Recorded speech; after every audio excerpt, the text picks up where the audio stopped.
merci à vous d'être là. Donc le sujet de cette table ronde, c'est sur la valeur emploi et les nouvelles attentes des jeunes. Alors, l'intitulé de la table ronde a fait l'objet de discussions parce qu'il peut y avoir des nouvelles attentes qui ne concernent pas simplement les jeunes, naturellement. Ça peut concerner l'ensemble du corps social. Mais on a décidé de se concentrer quand même sur les jeunes. Donc Nicolas Pett, qui est partenaire chez Oliver Wyman, Stéphane Dubois, que j'ai présenté, directeur groupe des responsabilités humaines et sociétales chez Safran. Natacha Lecause-Comello, bonjour, merci d'être là. Vous êtes chez Air France, Innovation RH Senior Advisor, et Joël Bentolila, qui est chez Cégide. J'arrive, pardon, à le prononcer. J'aimerais avoir peut-être, alors je ne sais pas dans quel sens on va tourner.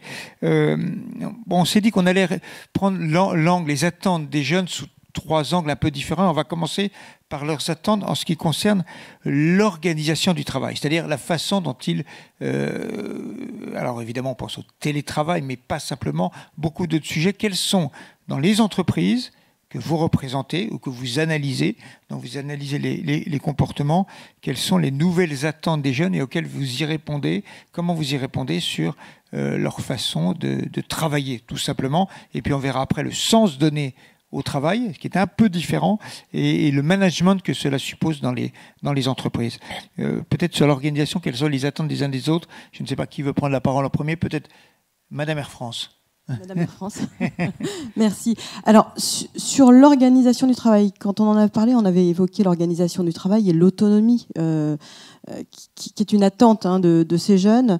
Donc, je dirais, alors pour parler d'Air France, l'organisation du travail, je vais parler plutôt des jeunes de moins de 30 ans, qui sont plutôt des Bac+5, qui sortent de grandes écoles et qui ont des fonctions d'ingénieurs, de commerciaux, etc. dans l'entreprise, parce que je ne peux pas parler vraiment des autres, parce que si on parle d'organisation du travail pour des pilotes, des hôtesses, des stewards ou des mécaniciens, c'est très spécifique et on a moins de souplesse à offrir. Donc pour ces profils-là, ce que nous, on a remarqué en termes d'organisation du travail, la première chose, alors je ne vais pas parler d'organisation, je vais parler de contenu, on a une attractivité du fait de la qualité du contenu des postes que nous offrons. Donc, c'est la première chose qu'ils vont regarder, c'est la qualité du contenu des postes et responsabilités qu'ils occupent. Et ensuite, c'est l'environnement de travail. C'est l'environnement de travail et ce sont aussi les méthodes de travail. Et donc, c'est vrai qu'une fois qu'ils ont porté attention au contenu et aux missions, ce qu'ils souhaitent, c'est travailler vraiment en mode agile. C'est d'abord leur équipe, ensuite travailler en transverse avec d'autres compétences autour d'eux, de manière à pouvoir acquérir aussi un certain nombre d'autres compétences. Et donc, très concrètement, nous, ce qu'on a rapidement mis en place il y a quelques années pour répondre aussi à cette attente, c'est un nouveau système d'évaluation de la performance et de fixation des priorités. Et donc, nos jeunes sont acteurs de la fixation de leurs propres priorités, c'est-à-dire qu'ils vont pouvoir proposer des priorités et non pas des objectifs, plutôt au fil de l'eau.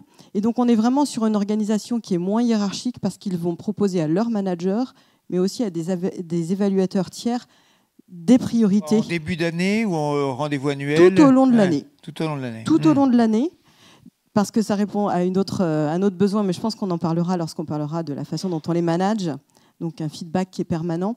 Donc c'est tout au long de l'année, mais avec tout de même à la fin de l'année, et ça c'est important pour eux aussi, une évaluation annuelle, bien sûr. Parce que derrière, bon, voilà, on en tire un certain nombre de choses. Voilà, donc ça veut dire une organisation du travail moins pyramidale, moins hiérarchique, plus transverse et plus ouverte, donc avec moins de notions de périmètre. Ça, c'est important dans l'organisation du travail. En tout cas, c'est ce qu'on a remarqué. Et ensuite, pour finir, parce qu'on parlait du télétravail aussi... Oui, quelle est la proposition d'organisation aujourd'hui à Air France? C'est quoi? C'est 1 jour, 2 jours? Ça peut aller jusqu'à 3 jours. Ça peut aller jusqu'à 3. Tout à l'heure, la table ronde précédente parlait des techs, de l'IT, de ces métiers-là. Et c'est vrai que nous, ce qu'on veut éviter, c'est une entreprise à plusieurs vitesses. Et donc, alors, avant la crise, on avait une énorme demande de télétravail presque full-time. Là, on en revient à des demandes un peu plus modérées, parce que le lien avec l'entreprise et le collectif est devenu très important, et notamment pour les jeunes, parce qu'on a un certain nombre de jeunes qui ont été embauchés juste avant la crise, qui se sont retrouvés confinés, en activité partielle, coupés du reste de leur équipe. Et donc aujourd'hui, c'est vrai que un équilibre est demandé, un équilibre plus raisonnable, je dirais, est demandé entre le télétravail et la présence sur site pour travailler ensemble, pour co-créer, voilà, pour animer les équipes. Et ça ne crée pas des différences quand même au sein des entreprises entre ceux à qui, notamment les jeunes, vous pouvez proposer du télétravail et les bagagistes à qui il n'est pas question de proposer du télétravail par définition. Est-ce que ça ne crée pas des fractures sociales ou des fractures dans l'entreprise, en fait, auxquelles on n'avait pas pensé jusqu'à maintenant? Alors, comment c'est géré par les uns et les autres? Alors, c'est un peu pour ces raisons entre guillemets d'équité, qui ne sont pas des bonnes raisons finalement, qu'on avait un petit peu ralenti. Ça fait très longtemps qu'on propose du télétravail, vraiment très longtemps. Avant la crise, on avait 30% des personnels du siège qui étaient déjà en télétravail, donc des fonctions support plutôt. Évidemment, il y a des fonctions pour lesquelles on pensait ne pas pouvoir proposer de télétravail. Une hôtesse, on ne peut pas lui proposer de télétravail. Eh bien, dans le cadre de sa formation, on peut lui proposer plus de e-learning sur un certain nombre de formations pour lui éviter de venir se former sur site. Donc il y a aussi des poches de télétravail ou d'équilibre, on va dire, entre maison et lieu de travail qu'on arrive à trouver. Le sujet plutôt du tout télétravail ou du télétravail modéré, moi je vois plus autour de la flexibilité de l'emploi et de l'employabilité. C'est-à-dire que si à un moment, évidemment, nous on est une entreprise qui fait 54% de mobilité interne et de promotion interne, c'est énorme. Et donc ça veut dire que si aujourd'hui on propose un poste en tout télétravail, mais qu'on est obligé pour des raisons de transformation, voilà, de faire bouger un certain nombre de personnes et que les postes ne sont pas télétravaillables, ça devient bloquant. Donc on a un équilibre autour de ça à trouver aussi. Merci. Lequel de vous trois prend la parole? Peut-être donner une perspective plutôt éditeur cette fois-ci, c'est-à-dire non pas, je ne veux pas parler simplement de Cegid, mais également de ce que nos clients font avec les plateformes de Cegid. Il y a un point notamment, je pense, qui est intéressant quand on essaye de capter un peu les nouvelles attentes, c'est de voir à quel point le travail est fragmenté maintenant. Et comment on le voit, nous? On le voit au travers des systèmes d'information qui servent à nos clients à mieux connaître leurs collaborateurs. Qu'est-ce que ça veut dire mieux connaître les collaborateurs? En fait, aujourd'hui, on ne peut plus s'arrêter à mieux connaître ses salariés. En fait, mieux connaître son entreprise et ses collaborateurs, c'est connaître aussi ses prestataires, ses formateurs, ses partenaires, ses indépendants. Et on le voit au travers des plateformes qui permettent de mieux gérer ce qu'on appelle le socle RH, c'est-à-dire la connaissance fine des données sur les collaborateurs au sens étendu du terme et pas seulement au sens salarial. Alors ça pose plein de questions. Hein. Comment on donne un intérêt ou une participation à quelqu'un qui est indépendant? Pourtant, il participe, il contribue à la valeur de l'entreprise, mais il n'est pas salarié. Donc ça, c'est un des aspects. Et aujourd'hui, de manière beaucoup plus large, si on parle, et pas seulement d'ailleurs des employés qui peuvent être en télétravail ou en mission de type service, hein, on le voit beaucoup d'employés ont plusieurs jobs. Ils ont une partie de leur activité avec, disons, un employeur principal, et puis ils ont d'autres activités, et on parle de millions de personnes, hein, on ne parle pas d'une petite minorité. Et bien, tout ça, ça se voit au travers des plateformes numériques que les clients utilisent pour mieux connaître leurs collaborateurs. Et on le voit aussi, alors j'aime bien l'idée de comment la façon de manager une équipe finalement a changé. On le voit aussi au travers d'autres cas d'usage dans des plateformes numériques que les clients utilisent. Et c'est vrai aussi pour le coup pour les éditeurs, hein, comme Cegid, c'est que la manière qui a le vent en poupe aujourd'hui pour gérer une équipe, donc qu'un manager va utiliser, c'est ce qu'on appelle, nous, en interne, la conversation continue. Mais c'est exactement ce que vous mentionniez, c'est-à-dire qu'un manager, il ne va pas fixer des objectifs à chaque personne, je dirais, de manière descendante. Il va y avoir une forme participative beaucoup plus intense et une manière plus itérative de manager. On fait des check-in réguliers avec son équipe. Alors évidemment, la pandémie a beaucoup accéléré cette pratique, mais elle s'est généralisée. Et pas seulement dans les métiers de service, vraiment dans tous les métiers. C'est de manière itérative et de manière continue et de manière collaborative. On fixe les prochaines étapes ou les tendances qu'un collaborateur, sur lesquels un collaborateur va devoir travailler. Voilà. Merci. Oui, Nicolas, Stéphane. Pour continuer la conversation, d'abord, je vais enfoncer une porte ouverte, mais juste, je crois que c'est important. Il faut se rappeler que les jeunes, c'est une très grande diversité. Donc, il y a 25% des jeunes qui vivent en milieu rural, il y a 20% des 25-29 ans qui sont ni en formation, ni en emploi, ni en études.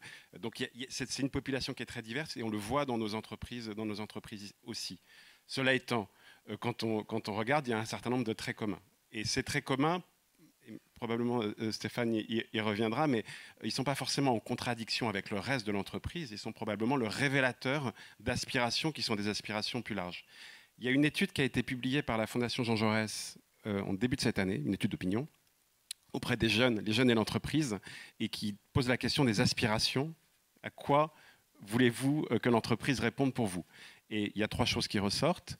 Une demande de liberté, une demande de reconnaissance et une demande de sens. Et je pense que ces 3 dimensions, qui sont 3 dimensions autour desquelles on peut tout à fait bâtir, cette demande de liberté, alors on va retrouver pour les postes qui le permettent la demande de télétravail, mais c'est aussi une demande de liberté, y compris dans des jobs qui sont des jobs opérationnels, de frontline, d'autonomie au travail, de capacité à choisir ses horaires, de flexibilité dans le quotidien. La demande de reconnaissance, là aussi je pense qu'on y reviendra, c'est toute la question de finalement l'inadéquation d'un certain nombre de processus de gestion des carrières. Alors l'élément le plus frappant, c'est cette demande d'avoir des feedbacks plus réguliers, d'avoir de la profondeur sur la carrière, d'avoir des mouvements plus forts. Et puis la question du sens. Bon, là, je pense aussi qu'on y reviendra, mais c'est une question qui est une question très importante, qui est évidemment l'interpellation qu'on entend tous. Alors on a tous vu les remises de diplômes dans les grandes écoles, donc on voit toute cette interpellation qui monte, mais c'est au-delà de cet effet un peu de brillance et d'actualité, c'est une demande qui est une demande plus profonde, qui est une demande sur le sens, le grand sens de l'engagement des entreprises, mais toutes les entreprises sont très engagées sur le papier. C'est surtout, et je crois que c'est la difficulté, une demande de sens. C'est l'articulation entre le sur le projet et quotidien, la vérité. Voilà, et la réalité de ce qui se passe. Toujours dans la même étude de la Fondation Jean Jaurès, il y a un chiffre qui m'a beaucoup frappé.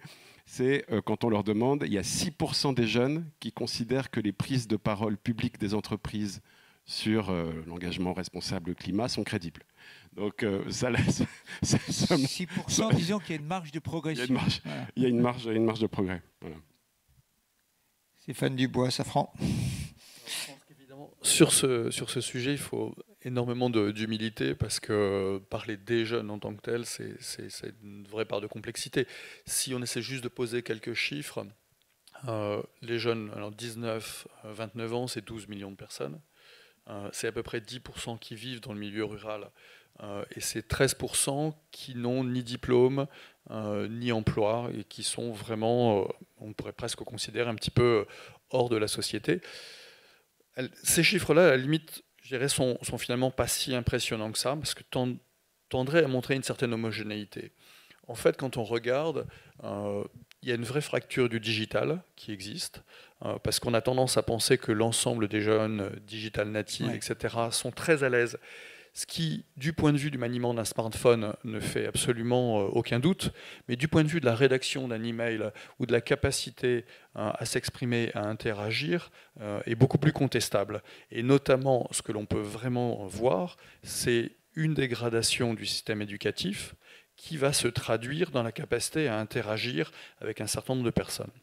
Alors, une fois qu'on a dit ça, et si on se met à l'échelle d'une entreprise qui intervient dans toutes les régions de France et qui peut être parfois et souvent d'ailleurs un des premiers employeurs dans ces régions, en fait, moi ce qui me frappe, c'est finalement 2 caractéristiques qui distinguent cette population du reste de l'entreprise. La première, c'est la question de la transmission. Cette question, elle est très prégnante parce que, au fond, le sentiment qu'on peut avoir, c'est, compte tenu de ce qu'on a fait, du climat, de la planète, etc., quelle crédibilité a-t-on dans notre génération à transmettre quelque chose à une génération qui doit tout réinventer. Et là, c'est vrai qu'on a des vraies questions à se poser. Quelle est notre crédibilité? Comment organise-t-on la transmission du savoir et pourquoi faire? Donc, ça va toucher la question du sens, mais avant tout, qu'est-ce que nous avons à transmettre?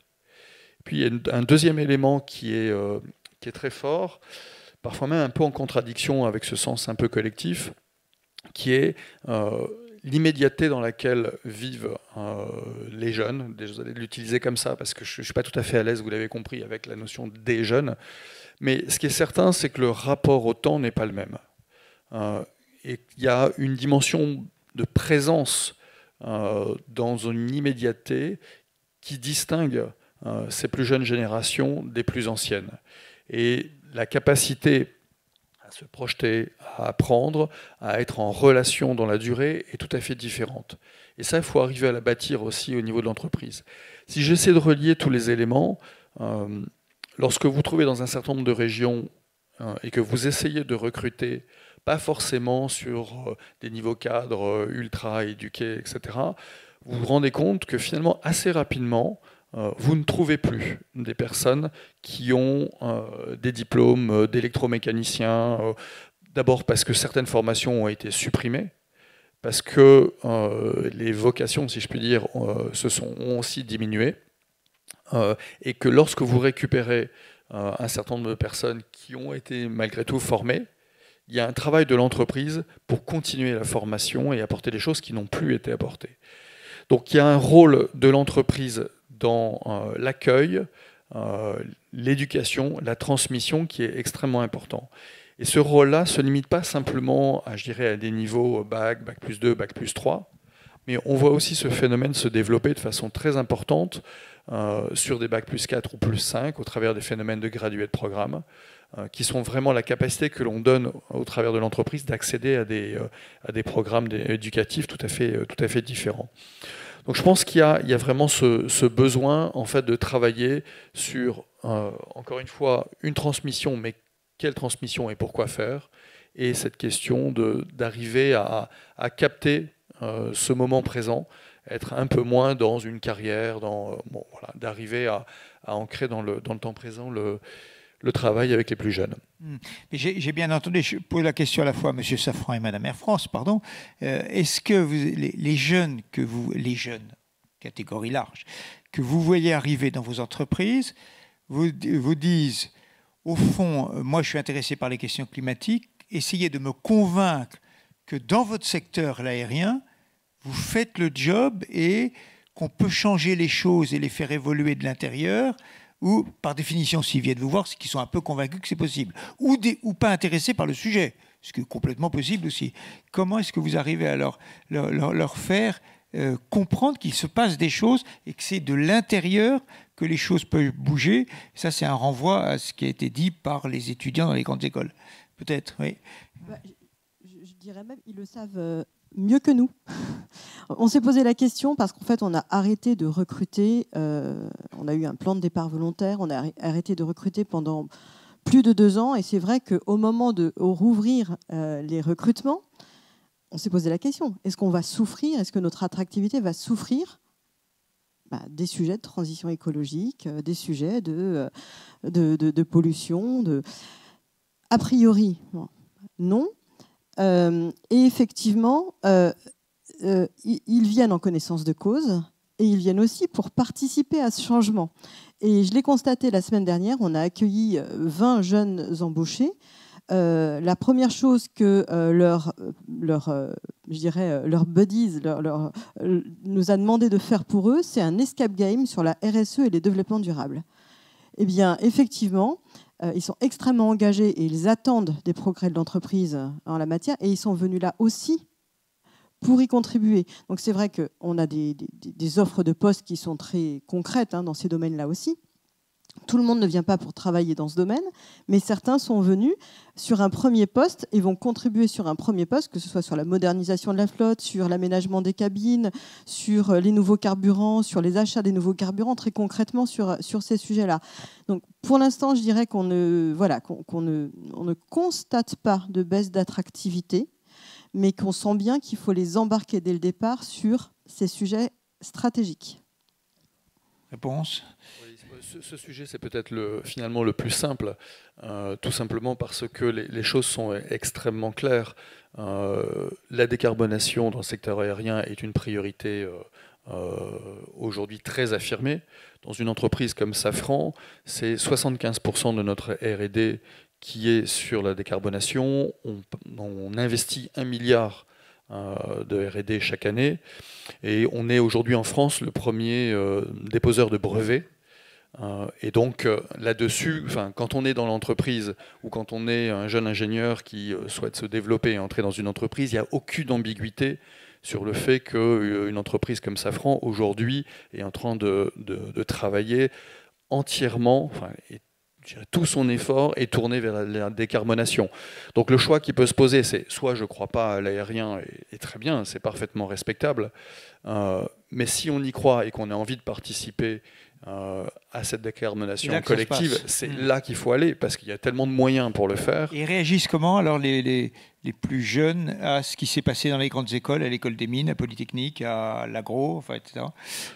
Nous, on leur a proposé de venir visiter nos usines, et on les a reçus avec nos meilleurs chercheurs pour essayer d'abord de voir un peu ce qu'étaient leurs hypothèses quand ils affirmaient qu'il y avait un sujet de décarbonation, comment ils faisaient leurs calculs.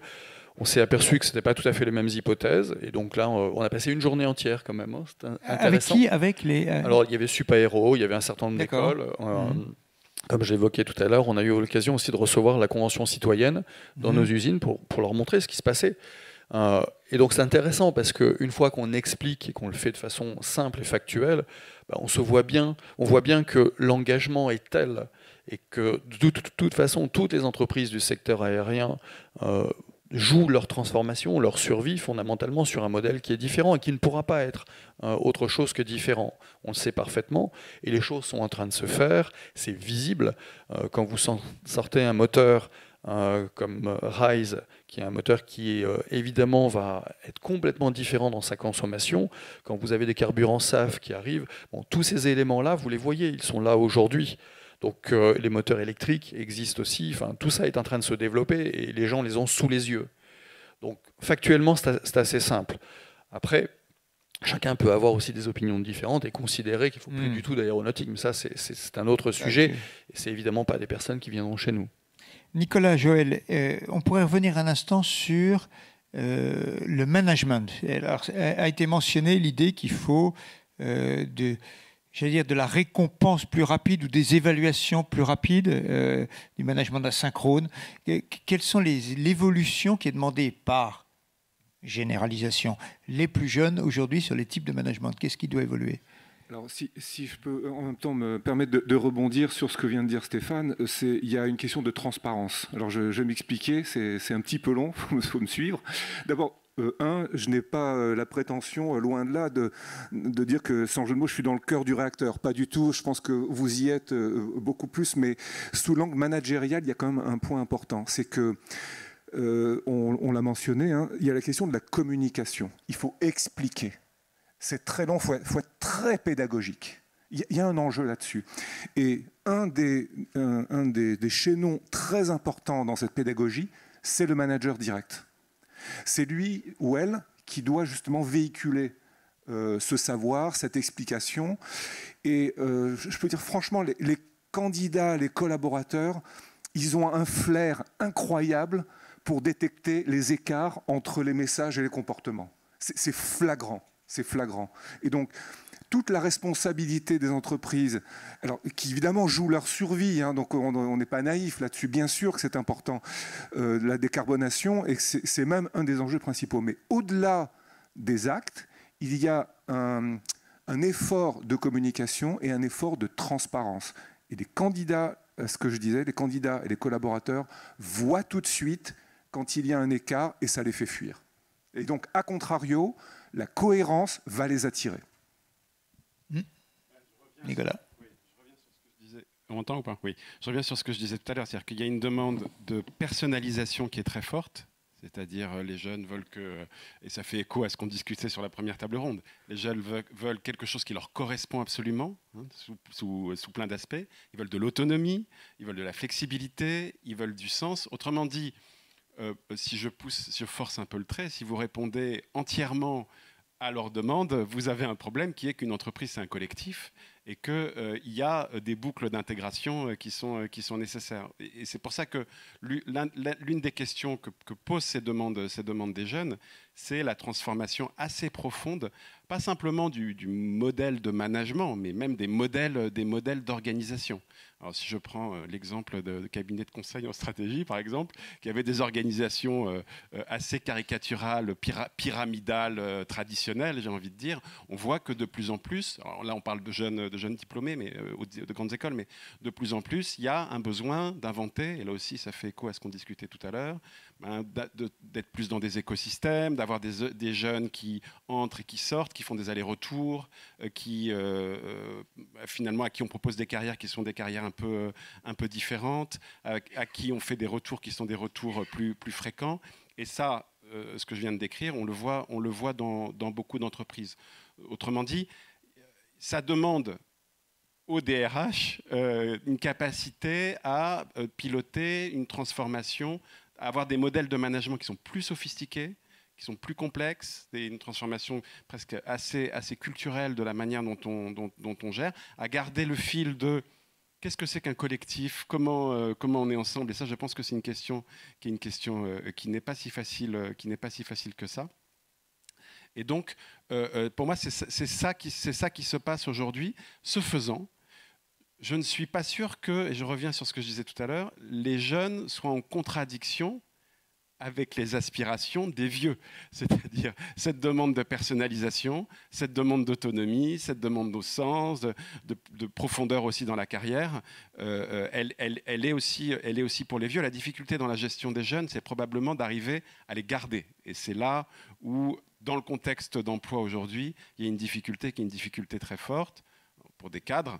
Mais vous prenez le secteur de la logistique, vous avez besoin de chauffeurs ou de caristes. De recruter des jeunes, c'est aussi difficile que recruter des jeunes ingénieurs. Alors, j'ai une dernière question à chacun d'entre vous, qui sera la même.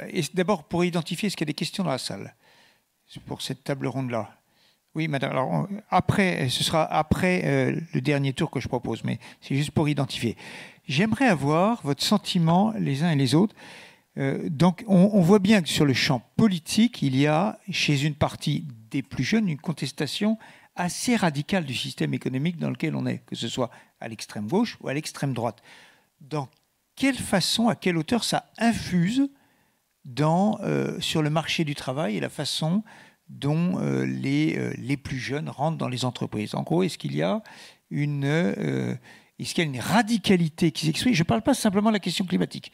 Oublions un instant la question climatique. Est-ce qu'il y a comme il y a, j'allais dire générationnellement, ça revient tous les X dizaines d'années, est-ce que ça se constate, ça se vérifie ou pas du tout? Je suis frappé par le terrain politique que je connais assez bien. Est-ce que ça se... Oui. On ne le constate pas vraiment. Enfin, on constate des éléments un peu contradictoires. C'est ce que vous disiez aussi. C'est-à-dire qu'il y a une attention très forte portée à l'éthique, oui, un besoin de contribuer et d'être en contribution sur la dimension sociale dans l'entreprise, et en même temps, un besoin qu'on s'occupe de chacun d'eux de manière plus que personnalisée, individualisée. Donc, j'ai pas vraiment, désolée, de réponse à cette question. Moi, je ne le constate pas vraiment aujourd'hui. Pas forcément plus chez les jeunes que chez les plus seniors.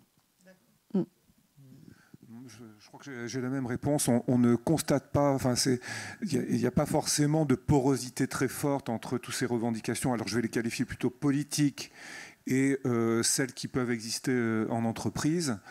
De la même manière que quand on parlait tout à l'heure disons, de comportement ou d'attente spécifique des jeunes, il n'y a pas vraiment de différence avec les plus âgés. Alors je me considère comme plus âgé, j'ai les mêmes aspirations en fait. Peut-être la différence, c'était que quand moi j'avais 20 ou 30 ans, je ne pense pas avoir exprimé aussi clairement ou même les avoir conscientisés aussi bien. Et maintenant que je vois des gens d'une vingtaine ou d'une trentaine d'années dire voilà, ça c'est important, je me dis en fait, mais oui, bien sûr c'est important, mais je n'avais pas pensé forcément à l'exprimer. Mais en tout cas, voilà, c'était pour rebondir aussi sur ce qu'on disait tout à l'heure.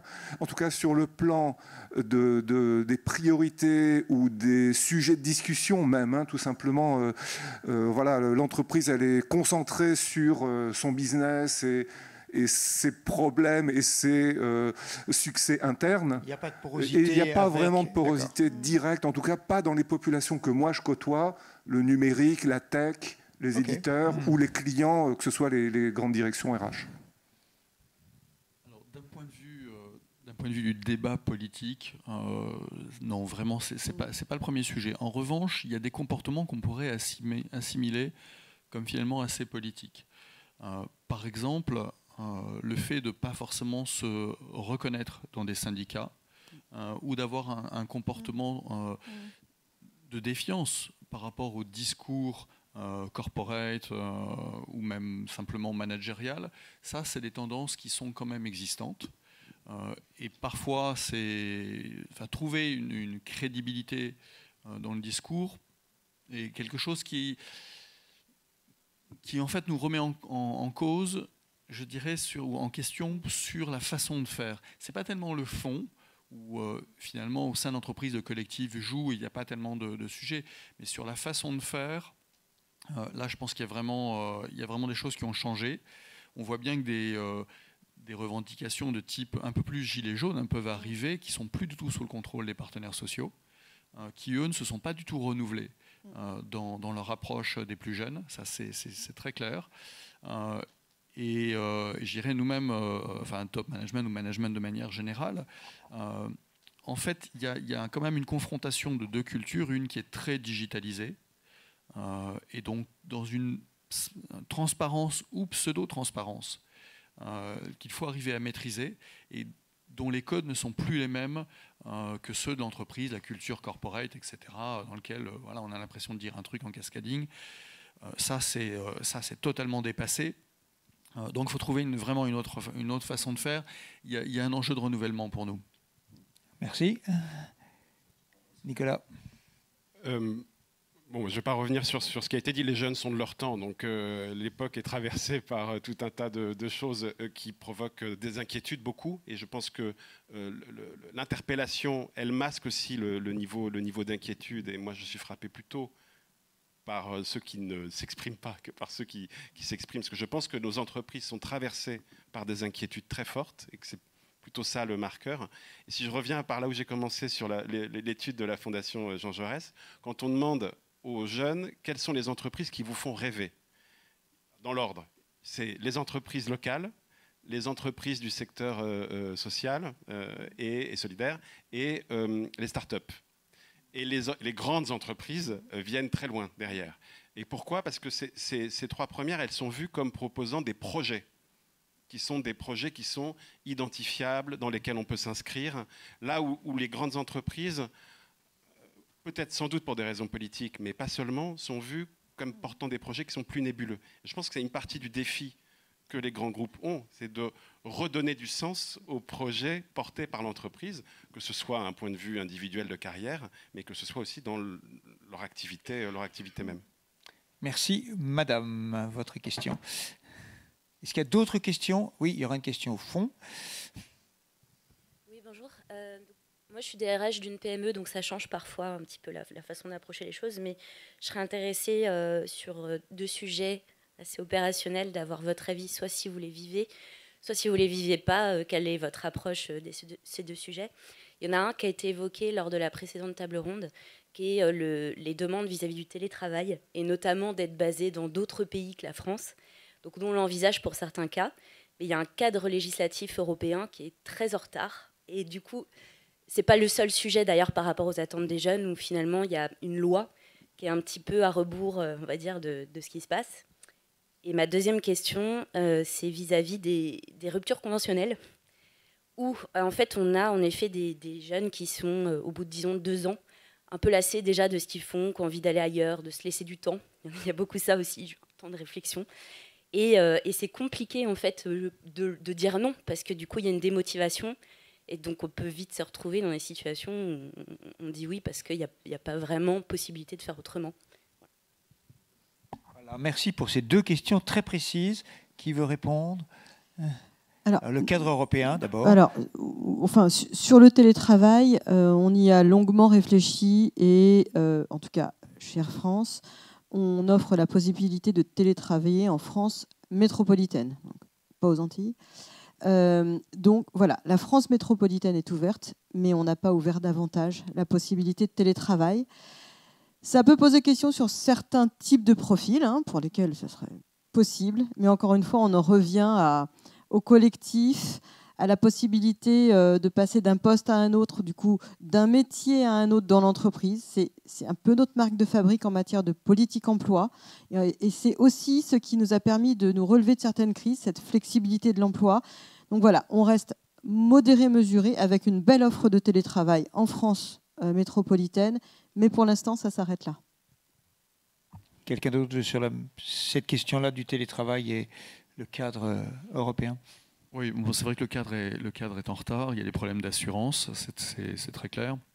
Bon, le sujet de fond quand même, c'est qu'à un moment donné, il faut conserver le lien social et que si on est loin à l'étranger, les transports deviennent plus complexes et que les personnes sont quand même très éloignées de ce qu'est la culture d'entreprise, surtout des plus jeunes qu'on essaie d'intégrer dans une phase professionnelle où ça vaut vraiment la peine d'y passer du temps, enfin plus en tout cas, que dans d'autres moments. Donc objectivement, je trouve qu'il y a une certaine contradiction. Après, ce qui drive beaucoup le fait qu'on peut recruter, et on commence à le faire notamment dans l'IT, on peut recruter, y compris hors de France et dans des conditions que vous décrivez, c'est simplement la rareté des ressources. On le voit beaucoup aux États-Unis, on commence à le voir pas mal en Europe, sur un certain nombre de métiers. Effectivement, il faut s'adapter. Franchement, est-ce que ça fait une politique de ressources humaines de long terme ? Je ne pense pas. Donc je pense qu'il faut l'éviter. C'est aussi simple que ça. Et après, sur les ruptures conventionnelles, alors là, c'est très clair. Je pense que nous, professionnels RH, on n'a pas à faire des ruptures conventionnelles s'il n'y a pas matière. C'est-à-dire que cette complaisance... Pas de rupture de complaisance ou de connivence. Bien sûr. Je veux dire, alors évidemment, si on fait ça, il y a le risque de l'abandon de poste. Ok, très bien, c'est un peu plus de travail. Mais pour moi, c'est hors de question. Là, je trouve que c'est vraiment une question simplement d'éthique, quoi. Enfin, c'est aussi simple que ça. Oui. En sachant, pour prolonger ce que tu dis, alors c'est pas toujours possible, et puis ça dépend évidemment des contextes et des types de postes, mais probablement aussi, il faut élargir la palette de nos outils en termes d'offres, c'est-à-dire de préempter la capacité à prendre un congé pendant 6 mois, à offrir du temps partiel. Je pense aussi qu'il y a un enjeu de donner une palette. Tout à l'heure, je parlais de personnalisation, et je crois qu'il y a un enjeu à préempter cette palette pour en faire un argument de ce que l'entreprise est capable de proposer, où on parlait du freelancing et de faire des allers-retours entre dehors et dehors et dedans, et de concevoir la relation avec les collaborateurs comme un fil. On peut être complètement à l'intérieur, à moitié, dehors, mais continuer à avoir un lien avec l'entreprise. Et donc, l'enjeu, pour moi, il est moins sur les ruptures que sur l'enrichissement de cette palette de formes d'emploi. Voilà des réponses très claires. J'espère qu'elles vous intéressent. Monsieur. Oui, je suis professeur émérite à HEC. On s'était vu dans une réunion il y a quelques mois. Bonjour Stéphane. J'ai une question très simple. Est-ce que vous ne croyez pas que les mouvements qu'on a vus dans les écoles, y compris la mienne, sur les enjeux de transition climatique, et ce qu'on voit d'ailleurs par ailleurs, les cas des grandes démissions qu'on a évoquées à la table ronde précédente, etc., ce n'est pas un signe très simple que nos jeunes, mais je pense tous les salariés, on parlait des 6% qui ne croient que 6% qui croient à l'entreprise, l'écart permanent entre le discours et les actes. Et ça, à tous les niveaux de l'entreprise. Et ce qui me frappe, c'est les réactions. Il y a un article du Monde qui est sorti sur ce qui se passe à ce moment dans les grandes écoles. C'est quand même très intéressant. Est-ce que vous ne croyez pas que la pression qu'ont maintenant les entreprises à tous les niveaux, à commencer par les managers, peut-être de premier niveau jusqu'au...